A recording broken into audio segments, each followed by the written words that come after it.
Word Balloon is brought to you by the League of Word Balloon Listeners.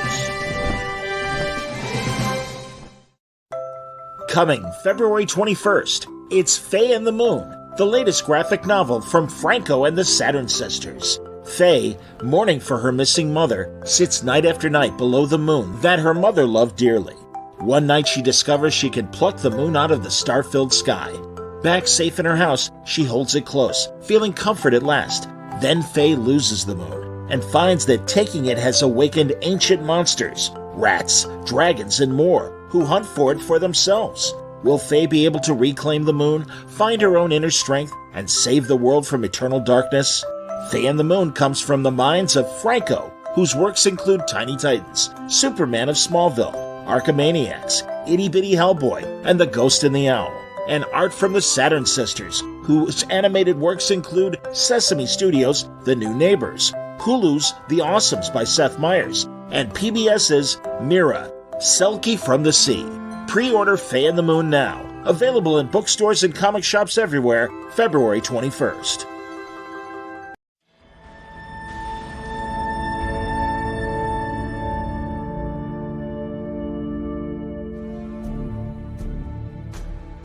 This Superman portrait is really a send-up of the original Fleischer cartoon intro, where you saw a quick explanation of the destruction of Krypton, the rocket ship coming to Earth, and the pose of Superman with fists on hips, where he's kind of looking down a little bit. This is an exaggeration of that, where I'm getting my traditional kind of Alex Ross low angle looking up the body kind of shot, which again I'll credit to Neil Adams as an influence. This is really just connecting with the most fundamental kind of influence in my life from that cartoon shaping the way that I illustrate Superman. It also connects in ways I'd never even thought about when I was doing the piece with one of the most famous images that Steve Rude did in World's Finest of Superman, where he kind of recreated that Fleischer moment with his painted figure of Superman, and then I would spend the rest of my career pretty much doing what he did before me.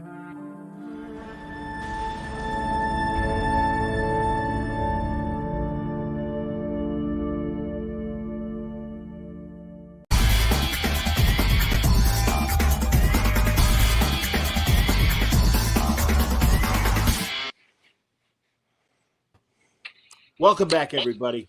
Time again for Word Balloon, the comic book conversation show. John Stuntress here. We're going to talk more than comic books because Reggie Hudlin is a man of many disciplines and is killing it in a lot of different platforms and media. Reggie, I'm so glad to welcome you back to Word Balloon. Thanks for talking today. Thank you. Glad to be here, John.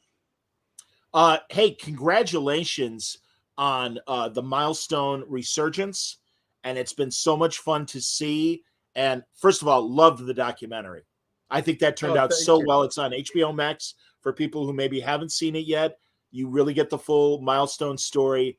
And it's great to see you guys moving forward with new stuff. Thank you. Yeah, no, the documentary was really fantastic. Really want to thank DC and Ally, who really came together, and we kept going, no, let's tell the whole story. Let's tell the whole story. So it was great for folks who watch it and they go, whoa, this is a great business story. This is a great personal story. This is a great creative story. So people respond on a lot of levels to it. But, you know, Milestone's not about being stuck in the past. We're all about, okay, that's great, but what do you got now? What are you doing? When we decided to relaunch the company, we made a promise that, look, we're not a nostalgia company. Let's take these characters, let's take these premises and make them as cutting edge today as they were in 93. So that's our goal. Got it. Seriously, man, it doesn't feel like it's been 30 years, but it has. And also, it is so great because there is this incredible foundation of talent and properties that you can move forward. And hell, man, last month you started with, and forgive me for the variant rather than the newsstand cover, but yeah, man, Icon versus Hardware. Great start, outstanding. I'm so glad it's you and it's Dennis and Leon Chills, and I might get people's names wrong. Yasmin Flores Montanez and then also John Staniski. Yeah. How do you say his name? I hope I'm saying it right. You good. Yeah, there you go. Chris Yeah, no, Sotomayor, good friend of the show. we're very happy to have look, Dennis and I are the old crusty veterans, but to get these new voices as writers, as artists involved. So I mean, to me, that's always been the Milestone formula. Folks who, have a great track record in the business and finding those new talents and putting them in the front as well. So that mix is what has always made Milestone successful. So why change it? Let's keep that same attitude. I so agree, man. I mean, John Paul Leon, we miss him, but sadly, and again, he was an early Milestone guy, which is incredible when you think about that. I can't imagine some of the others that have become comic book vets that started at Milestone and stuff. And that's the great thing, man. It's always a great publisher that afforded great opportunities to young and old. Absolutely. And we were really happy to do the Milestone Initiative as part of our year one activities to find a great new set of voices, writers, and artists, and give them opportunities, not just at Milestone, but throughout the industry. Is how many issues is Icon versus Hardware going to be, or is it an ongoing? No, it's 5 issues, and with year one, with the sort of season one, we said, look, let's reestablish our core line, of Static, Icon and Rocket, Hardware, Blood Syndicate. So, here's your favorites. They're back. And here they are in the 21st century. Let's make them relevant to the now. And now let's start mixing it up. So, Icon versus Hardware is us going, okay, let's do something that's not been done before. Let's say, okay, how would these two characters react to each other? And if they are in conflict, that conflict is big. It's more than a fist fight. And it has really very far-reaching implications that will ripple throughout the Milestone universe. That's excellent, man. No, again, this wonderful foundation. And where are these guys now? I'm a big Star Trek guy, and I'm enjoying this 3rd season of Star Trek Picard because now we're finally getting the rest of the next gen guys and women. And it's like, all right, what's happened in the last 20 years? And you get that vibe with Icon and Hardware as well. And no, the battle that is clearly coming is very cool. I know we're probably a couple weeks away from issue 2, but I thought it was a great first issue. And you guys are killing it. You guys and women are killing it. Absolutely. No, thank you. No, we're having so much fun. And, again, we keep trying to top ourselves. We've got a ton of ideas. We're like, okay, but has anyone shown this before? Has anyone done this kind of storyline before?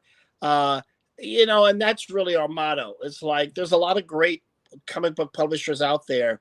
So how do we tell a story that no one else is going to tell, that you're only going to see in a Milestone book? And that's really a big part of our decision-making process.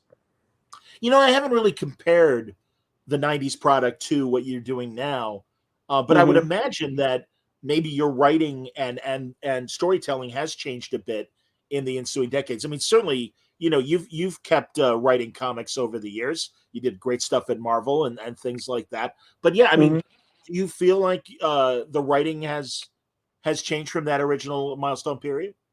Well, I mean, there's a great quote from Miles Davis, right? When someone asks him the definition of jazz, he goes, "Jazz is the music that the day demands," meaning like that day, right? And so you can't meet the demands of the day playing music from yesterday. And in the same way, we can't tell old-timey stories, even as I know some of us don't think it was the 90s as far back, but it's far back. And so it's not about us recreating the greatest hits. It's us going, well, what needs to be said now? What speaks to this moment? So that's the stories we're writing.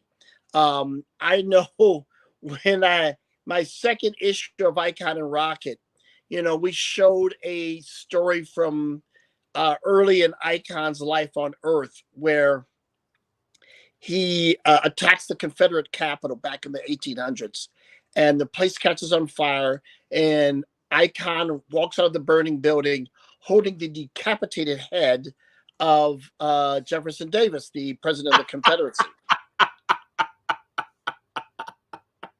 There's some wish fulfillment. Fantastic, man. Yeah, and when I first wrote that, everyone was kind of horrified. I mean, even my partner, forget DC. I mean, my partner like, you can't do that. I'm like, oh, we're totally doing that. We must do that. There's an urgency to doing that. And for me, my big inspiration was Quentin Tarantino in Inglourious Bastards. I mean, think about all the World War II movies there are, right? But no one had ever thought, you know what we should do? We should shoot Hitler's face off, right? Spoiler alert for those who haven't seen it. But I remember seeing that movie going, oh my God, you're a genius. We didn't know how much we needed to see that until he delivered it. So I said, well, I've got to make a similar contribution. So, and people responded to that. People love that moment. So I said, okay, so that too far moment, that's not too far. That's exactly where the audience is. And so we need to deliver that on a more regular basis. So that's what we're out to do. Hey, that's comic book tradition, man. I mean, Simon and Kirby had Captain America punching Hitler, 8 months before we even got in the war. So yeah, exactly. I hear you, man. Exactly. So that's what we're trying to do. We're just trying to say, look, we know what you want, even if you don't even know you want it, but we're going to give it to you. That's outstanding, man. That really is.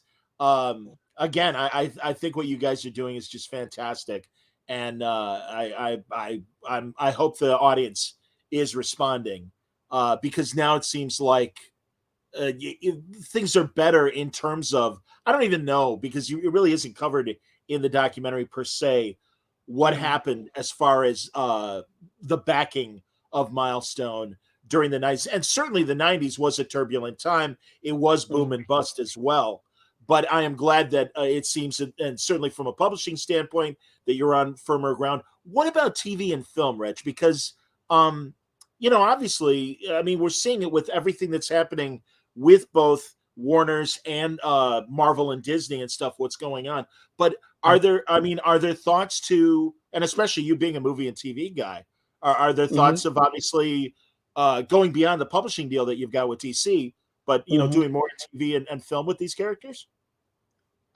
It's absolutely a priority for us. I mean, we take our company name, Milestone Media, very literally, right? It's not just Milestone Comics. It's also film and television and every platform. And that's been our plan from the beginning. Obviously, there's been a lot of changes within Warner Brothers. When we first started doing this deal, there was one regime. Then midway through, there was another regime, and now there's a new regime. So, we're talking with everyone and trying to figure out what it is that makes sense. But I'll put it this way: we're going to be making movies and TV shows no matter what. Sounds great. That's excellent, man. No, these intellectual properties are very important and really have the potential to have legs beyond whatever their original iteration was. And no, I think the time is right. My God, I really loved in particular, as far as Black characters, what the CW and Warner's did with Black Lightning. And I really feel, Reg, if Black Panther didn't exist and Marvel and everything Orion did, and certainly Chadwick, I really think Black Lightning would have gotten more attention. It was such a great show, and it had that wonderful Dark Knight Returns vibe to it of Jefferson Pierce, pardon me, not Jefferson, certainly not Jefferson Davis, Jefferson Pierce coming back and being this older hero and stuff. And was it William Crest? Wasn't he the actor that played Black Lightning? I believe. Yeah. So I mean, look. I mean, the thing is, obviously Marvel took a while before they got around to doing Black Panther. I know there was some some hesitation within certain quarters of their company, but when they did it, they made over $1 billion, right? So these old notions of like, well, we don't know if Black heroes are going to be globally acceptable. Well, that's ancient history now. That has no relevance to today's audiences. That's just speaks to the limitations of certain executives who, I mean, if they are holding those kind of thinking, they're unqualified for their jobs. Because you're so desperately behind the audience, and that's been my whole career from House Party on. Oh, we don't know if people want to see a Black teen comedy. Then with Boomerang, oh, I don't know if they want to see a Black romantic comedy. Oh, I mean, so, and in every turn, I've proven these people wrong, and all those so-called experts, they're not even in the business anymore, and I'm actually doing better than ever. So I'm right and they're wrong. You're right. Reg, we talked about it the last time you were on Word Balloon, and I always bring it up for people who haven't seen House Party. I'm like, it's a great teen comedy, period. And you got Kid and Play at the right time. Robin Masters is so great, and the entire cast is so fantastic. And it's just, no, man, this is that generation gap. Kids want to have a party, like fun movie. And it's so weird, man. I don't know. And maybe I'm myopic and I'm not seeing that kind of property out there anymore. And maybe because of what's happening with streaming or whatever. And maybe it is happening more on the streaming platforms than films. But yeah, man, no, House Party was beautiful, man. And Boomerang's a great movie that I think has aged quite well, as in addition to House Party and everything. They're great movies. Yeah, thank you. No, I mean, this year House Party was, admitted to the Library of Congress. So it's been a lovely compliment to enter the pantheon of next to The Godfather and so many movie, Star Wars, and there's House Party right next to it. So that's great. It was a lovely recognition all these decades later. And now people talk about, Boomerang the same way we talk about any other, romantic comedy. People just go, that's one of their favorite Eddie Murphy movies. And it's nice. And, I'm working with Eddie Murphy right now on a new movie, us teaming back up for the first time since Boomerang, and very excited. So again, I don't get caught up in, look, again, we're just making things that people like, whether it's a comic book or a movie or a TV show. I just focus on what I know the audience wants, and looking, and if I look for the right partners who get it and just want to win. What do you, Reg? Are you because also you've done a lot of as I know you've done a lot of television directing as well, and it's an interesting time in film and television, especially. I think COVID accelerated, unfortunately, that feeling of something. I'm on my couch. I've got my home theater. I don't want to go to the movies. I want to be comfortable. And now I think, like I said, I think COVID kind of accelerated that. And now that we are coming out of COVID, and it's a this year in particular, I think, is a real litmus test of what kind of movies people are willing to go back to the theaters and see. The popcorn movies are always going to do great. Great. Horror is always going to do great. But where is that rom-com? Where is that traditional teen comedy? Is there buzz and interest to see them in the theaters? And as someone that's in the biz, what do you think? Well, you're right. It's an interesting time. I think there's something fundamentally satisfying when people go inside a crowded theater and they have a collective emotional experience. You saw that with people reacting to Top Gun. You saw that with people reacting to Avatar. So I think the desire is still there. Times change, and look, so what works on television versus what works in a theater moves around, right? So we just have to figure out, what do audiences want now? And I think what I see audiences want is everything, right? It's like, look, if I'm going to leave my house get in my car, park. I want to. I want to see. I want to have an experience that feels like that was worth the effort. I want a movie with everything in it. Everything. They want a full smorgasbord. So our job as people who make content for people is to give them everything. I don't question what the artist wants. I listen and I try to deliver. Do you welcome the larger canvas that streaming television offers in a limited series versus a 2 hour, movie? Look, I've always been excited by working in multiple mediums. When I got my start in movies, and then when I started doing TV, all my friends were like, "Reggie, you're a filmmaker. Why are you slumming in TV?" I'm like, "TV's not slumming. TV's awesome." And then when I started writing comic books, they're like, "Oh my God, you're a comic book guy?" And I'm like, "I always loved comic books." So then when comic books got hot, everyone's like, "How did you know?"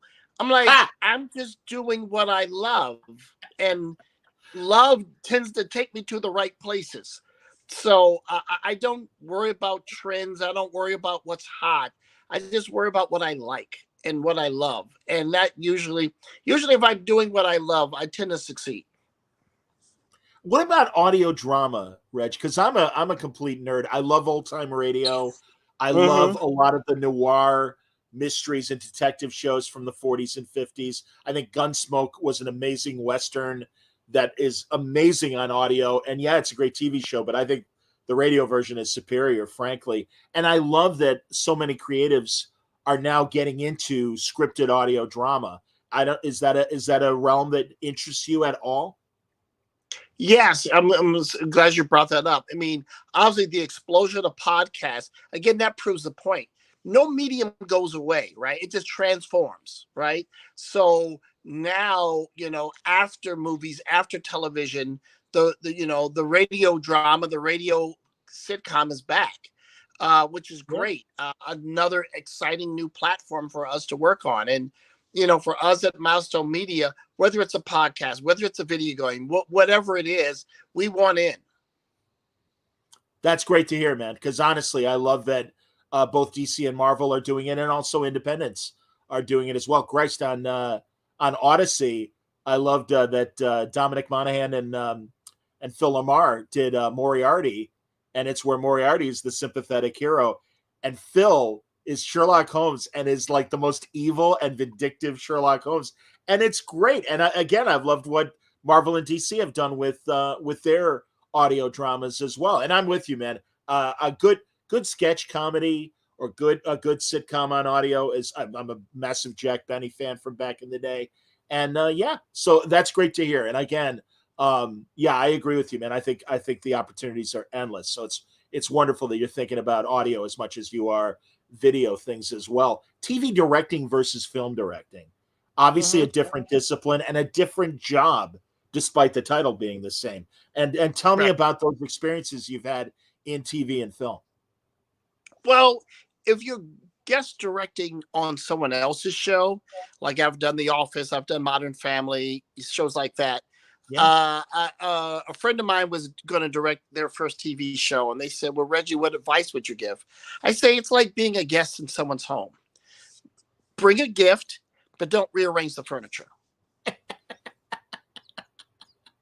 I like it. That's fantastic, man. Definitely. And you're right. Is it and that's interesting because also and I'm curious from a film franchise standpoint, it seems to be more of a producer writer Yeah, medium. And obviously the same goes with a television show where you've got showrunners that are really the creative voice. And like you said, in a directing terms, yeah, you can bring your style and stuff, but you've got to serve, the show. right, and that's fine. And if it's my show, I that's what I request of others. So I think it's again, kind of know who you are, in the place, and but when you can bring something fresh or something original to a show, they're grateful and they go, "Yeah, man, you did that thing." Like I did this episode of The Office called Koi Pond, right? And I didn't find out till my son said, Daddy, you did Koi Pond? I'm like, yeah. They're like, oh my God, have you been on Reddit? They're dedicated to that episode. People, that's one of the favorite episodes. I'm like, it is? So I didn't even know that it had become this whole phenomenon. So I was grateful to my son for turning me on to its huge popularity. I only did that one episode, but I'm glad it registered with folks. That's fantastic, man. That's great. Because also, too, much shorter shooting schedule, maybe a week and a half. I have no idea. And maybe I'm being generous saying that compared Yeah, to yeah, the several months of a film.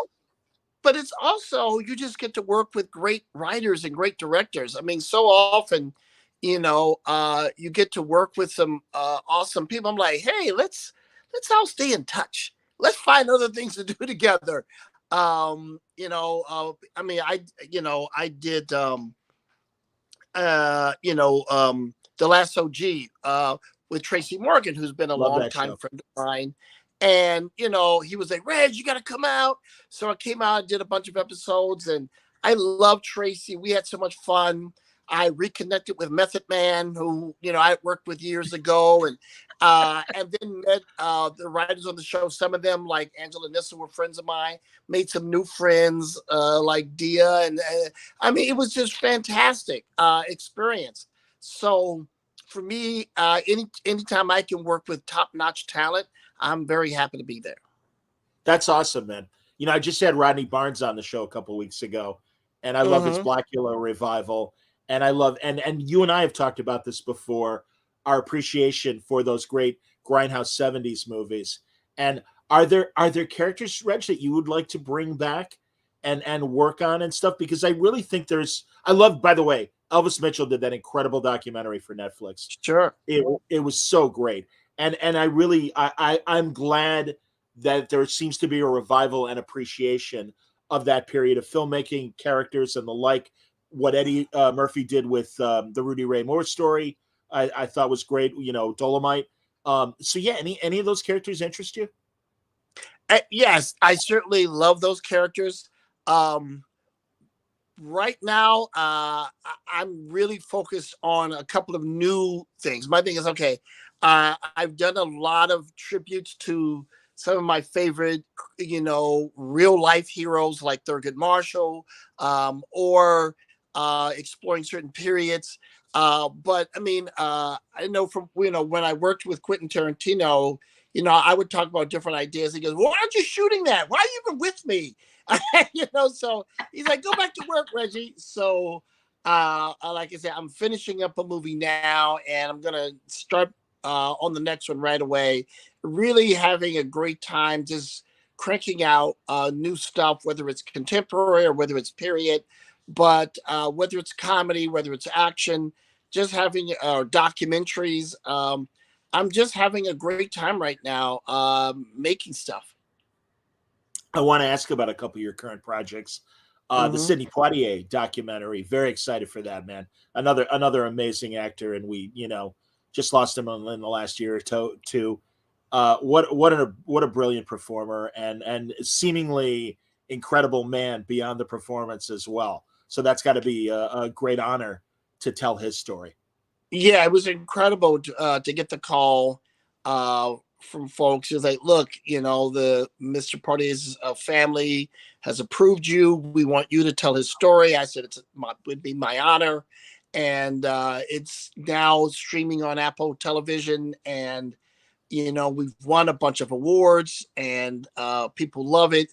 His friends and family have reached out to me saying, "Oh, you totally captured who he really is," because he really is. Some people go, "Oh, I'm not a role model," whatever. But he was the opposite. He was a role model, and he walked the walk. He was a superhero in real life, and so many people think they know his story, but when they watch the movie, they go, I didn't know. So if folks haven't seen it yet, let me tell you something. Check it out. Probability is you'll be weepy at the end of it. I have no doubt. Shame on me, Reg. I didn't know it was already out. I'm Yeah. so glad. This is the problem with too many streamers, man. So much content that you just don't know. So, God, it's so good to hear that it is out already. really everything he did that I know of, and I'm sure I'm going to learn things that I didn't know before. I in particular, and unfortunately, his co-star has certainly been canceled, but those Cosby movies they made, Uptown Saturday Night and Let's Do It Again. Oh my God, and Piece of the Action. Those are great movies, man. They're just so Right. much, they're amazing. Yeah, and here's a guy who's a great dramatic actor who suddenly becomes the #1 comedy director. Movies like Stir Crazy, and they're like, "Wait, Bill Cosby? Yes. I mean, Sidney Poitier Funny. and Richard Pryor," and you go, "Yep," and they made great ones. So there's a lot of surprises in the movie that people really will enjoy. I'm glad he was around long enough to not only pass the baton, but really the amount of appreciation I think in his final years that people gave him, rightfully so. No, he's one of the Hollywood greats. God, that's so great to hear. So it's on Apple TV, everybody. If you have Apple TV, I that's wonderful. You've got a dramatic film that either is it finished or are you still working on it? What are you doing right now? No, I'm shooting a comedy. It's a Christmas comedy called Candy Cane Lane with Eddie Murphy, Tracy Ellis Ross, Nick Offerman, Robin Thede, Wow, I love DC Robert Thede. Youngfly. It's Chris Red. It's an amazing cast. It's so much fun. I've been shooting since the end of last year. And man, it's it'll be out this Christmas, and folks are going to really have a good time. Do you have a streaming home for it? Is it going to be a theater release? Yes, I'm sorry, it's for Amazon. Oh, great. And so yeah, we're very excited about the movie, and again, having a great time with the cast. How was it shooting things during COVID? This has been a constant conversation I've had with actors and filmmakers and writers and stuff. But yeah, man, that obviously that had to be a challenge. Yeah, I mean, unfortunately, look, I've been weirdly enough, I was in production pretty much throughout COVID, either doing television specials or what have you, because figured out pretty quickly how to produce and stay safe, right? Because that's the main thing people are concerned about, is making sure that no one gets ill. And we're very strict in terms of COVID protocols. And of course, once vaccines came out, that made a huge difference because the risk level dropped. But still, even now, you still had to be very thoughtful and very safe. We test every day and, keep our mask on. We just do what it takes to be safe. And if you do that, you've got high probability of, having a drama-free shoot. Fair enough. You had the experience of working directly on the Academy Awards, and Yeah. I don't know if you are still on the board for the Academy. Are you? No, I served 2 terms, but I still love the Academy, and I'm always there whenever they need some help or advice or anything. And looking forward to this year's show. Great lineup of nominees, and I'm a huge fan of Jimmy Kimmel. We did the Image together one year, and working with him and his partner Molly, they are just awesome. They are hilarious, but beyond that, they're just wonderful people. So very much looking forward to seeing the show. That's awesome. I kind of get what Barry Diller has said recently, and I am concerned. And I think as much as a tradition as the Oscars have been, and I also think that this year there are more mainstream films that are getting recognized for either Best Picture or Best Actor. I'm thrilled that Everything All at Once is being acknowledged as it is. Michelle Yeoh is incredible as is, and shame on me, I don't remember what Short Round's proper name is, but I say it for the nerds. We all know who I'm talking about, and he's great. And I'm thrilled with his comeback. Jamie Lee Curtis too, but I am concerned, and I felt it more. I'm in the SAG because of my radio, so I get to vote on the SAG Awards, and this year there are more mainstream nominations in writing, directing, and acting. But there was a period where they're important prestige films, but I don't know if they were connecting with the mainstream audience. And I appreciate what Diller said about questioning the relevance of the Oscars And I wonder if you don't mind sharing your thoughts on where the Oscars are and that. Mm-hmm. Well, yeah, I think the mix of nominees this year is right. Meaning, I think the Oscars are supposed to celebrate excellence, and excellence is measured in a lot of different ways. And I'm a person, I don't believe in high art versus low art. I believe in, are you good or are you not good? And I I'm with don't you. care if you're a little independent movie, and I don't care if you're Mission Impossible 7. If you're great, let's celebrate your greatness. Because I love art films, I love foreign films, I love documentaries, I love animated films, I love every kind of movie. And I think, I don't believe in snobbery. I don't believe in being a Philistine. I just believe in going, wow, that was an amazing experience, and let's lift it up. I think that's what the Oscars are about. And and when you have a slate that is really eclectic like we have this year, that feels right. And I really feel that if the voters continue to support a wide range of films, then it'll reflect where the culture is right now. Fair enough. What do you? And again, it's been a while since we've talked. Mm-hmm. The evolution of the Marvel movies. What now? I want to talk to you about nerd stuff and everything, and what Mm-hmm. you're enjoying. And whatever. What do you think of the MCU? How do you think that's been going?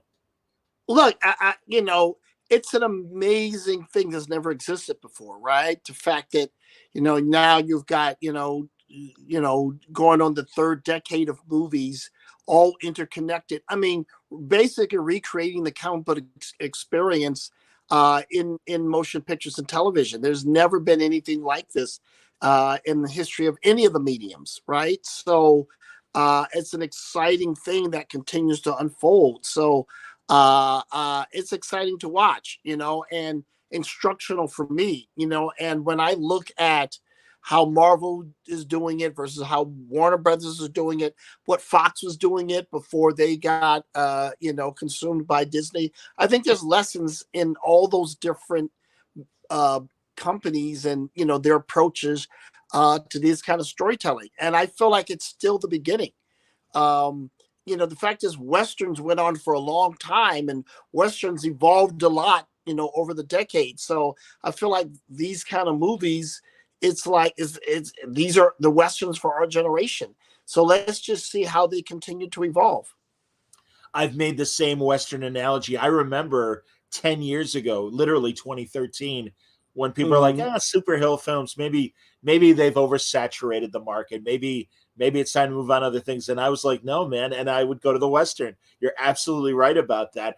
And also, Ant-Man can be a heist movie and Deadpool can be a comedy. And the way that they've shown the different shades, I think only shows the potential of telling different stories within the superhero frame. I would imagine, and I don't want you to spoil, Reg, but I would imagine that you're hanging onto a couple Milestone properties that it's like, yeah, I'm going to direct that one. I hope so, at least. There's a couple of properties that, I feel a deep connection to. So again, looking forward to our at bats. That's great, man. Do you have to, because again, you're so busy, and I absolutely respect, like, you were even having this conversation, but do you have time to read new, comics or beyond what everyone's doing in Milestone, but really like anything, scratching the itch for you? It's getting tough. I mean, it's been a very busy year for me. I don't see as many movies or TV shows. I really have to wait for holiday breaks and then I binge. But look, for me, if I get the chance to sit down with a stack of comic books and just read for an hour, man, that's really relaxing to me. I really enjoy that. But those times are really tough. Particularly, it's one thing when I was a single guy but now I sit there and then say, oh, here comes the dogs. Oh, here comes the kids with the dogs. Oh, here comes my wife. Hey, life is knocking and God bless it. I'm so happy to have it all. So when I literally have a stack about this thick by my bed of like books I'm dying to read. So hopefully I'll get to see it on the next vacation. Do your kids appreciate the nerd culture? Because sometimes it's like, yeah, that's dad's thing. Great, not my interest or anything. But are you growing fellow nerds as well within the Hudlin family? Well, it's very funny because yes and no. I mean, they don't.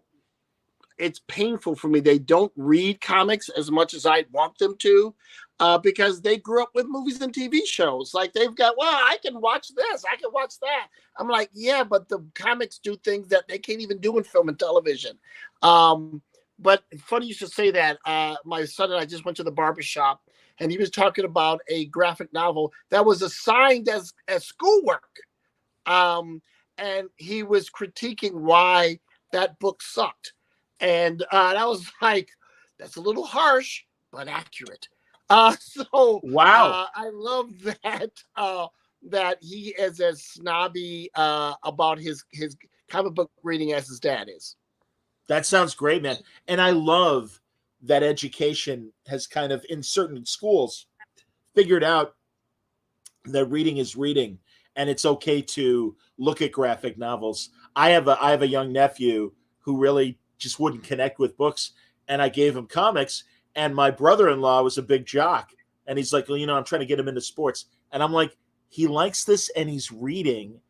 Yeah. And he's like, you're right, I'm sorry, man. He goes, he thought for a second, he goes, you're right, I'm sorry, he's reading, that's great. So no, I get it, man. Yeah, I mean, there's several generations of people for whom comic books were their way into just the love of reading.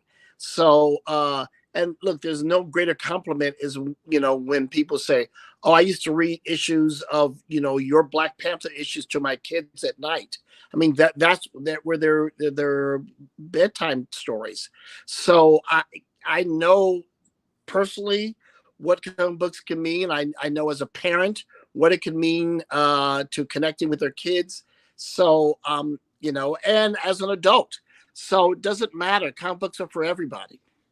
And I'm glad you mentioned Black Panther and even the movie as well. Your run was fantastic. I loved the idea of T'Challa and Storm having the relationship that they did.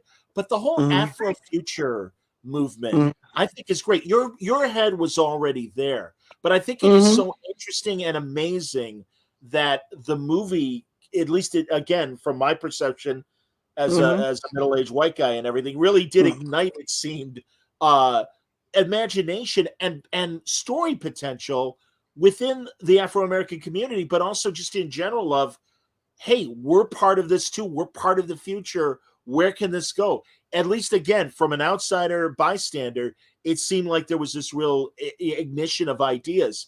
Do you feel like you've seen the same thing?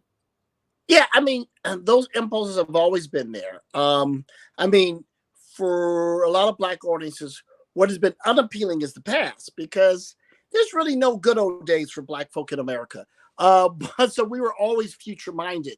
And if you look at whether it's Sun Ra, whether it's George Clinton, there are novelists like Ishmael Reed. There are always people who are very future minded. And what Black Panther did was say, hey, here's in the Marvel Matrix, right, which is as mainstream as it gets, we're going to take this Afrofuturistic thing, which of course Stanley and Jack Kirby created, but taking the perspective that I wrote and Christopher Priest wrote, and which took those ideas and say, look, here's the logical conclusion of what Stan and Jack built, right? And taking those mainstream. So, and people responded because they were like, oh, we get it. We get the authenticity behind these ideas. And we love that they're done with the production value and the quality that Ryan Coogler brought to the table. So people said, hey, you're respecting the culture, which is wonderful. I agree. Beyond Milestone, are there DC characters that you wouldn't mind taking a crack at, Mr. Terrific? Or and not only just like Priest. I'm so glad that Priest, beyond doing some great characters of color, it's like, hey man, I want Deathstroke. I want and white characters as well. Are there DC properties that you wouldn't mind taking a crack at in comics or whatever? Yeah, there's definitely some DC characters that intrigue me, particularly, again, translating them into film and TV. But my priority is Milestone right now. Of course. Hey, Hmm. man, these are your toys, and then truly, it's wonderful to see all of you old timers at Milestone get another crack and really Hmm. push it forward. And truly, man, no, a great start with what we're getting right now in Icon versus Hardware. That's Hmm. great. Looking forward to the next issue, 5-issue series. And geez, man, sounds great that you got the Eddie Murphy Christmas movie coming up, and of course the Poitier movie up and running at Apple. That's Hmm. wonderful, man. All great. Way to go, Reg. Keep it up. Thank you. Please come back when you've got something new. You're always welcome back. And seriously, I always appreciate the level of conversation we have when we get together. So as always, I really appreciate it. Thank you. Thanks everybody for watching. More Great Word Balloon coming up this month. Until next time, everybody stay safe, stay happy, stay healthy.